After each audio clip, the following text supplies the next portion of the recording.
تخانقت مع جوزها نزلت حالة، تخانقت مع أخوها نزلت حالة، فضحت الدنيا كلها. خير شو صاير؟ مرتك، بنتك، أختك، دخلك عاملين لها شيء، أضاعوني، ظلموني، بيحطوا أبيات، بيحطوا حالات، بيحطوا صور، بيحطوا كذا.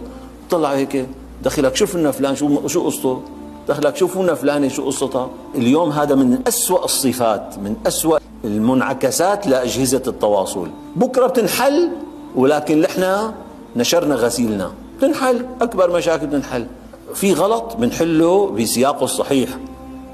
واللي بده احكي أنا والشيخ عبد الله ما بحكي أنا وحمزة، خلص. يلي بده أنا والشيخ عبد الله وحمزة ما بنحكي مع ثالث بس.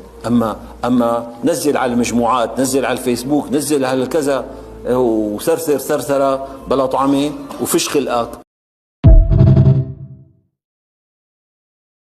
في زمن الستوري ما عاد في شيء اسمه أسرار، صرنا نحضر حياة بعض أكثر ما نعيش حياتنا. كل هاد بسبب الستوري. الستوري كان لقطة، صار فيلم كامل عن حياتك. بتفكر عم تشارك لحظاتك للآخرين، بس انت عم تعطي حياتك مجانا للناس. حياتك الشخصية كانت إلك، وكانت ذكرياتك بينك وبين أهلك. اليوم صارت للعرض العام. انت لما تنزل ستوري يمكن يكون إلك نية، بس هي النية ما بتوصل. انت بتشارك لحظة فرح، بس غيرك بيشوفها غيرة أو حقد أو حسد. أيام تفاصيل صغيرة بتجمع صورة كبيرة عنك.